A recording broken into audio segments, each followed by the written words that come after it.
Was having a discussion with a player about what concentration is. Like they were discussing about how they were a little frustrated when their spell was being canceled from something that was going on. And I said, well, think about it in this sense. Basically, when you're concentrating on a spell and you're trying to keep that going, your character is doing something very complex in their mind.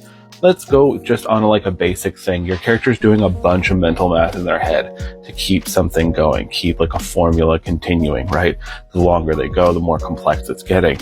Then at the same time, you want that same person who's doing all this mental math in their head to go out there onto the soccer field and start kicking the ball around against other players.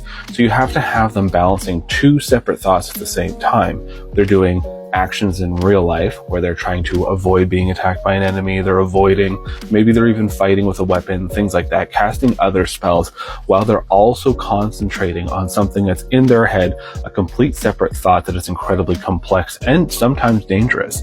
So that's when a DM says, hey, you have to make a concentration check for, the weather going on or somebody attacking you, anything like that, your character falling, then yeah, it makes a lot of sense because you're trying to balance all these thoughts at the same time for this caster. And yeah, it is their job, but still at the same time, this is something that's complex in nature and very easy to ruin. Think about how often that you've been working on something that requires really intense concentration, and then somebody came by and said something to you, somebody maybe bumped your shoulder, there was a sound outside, and it completely broke that concentration.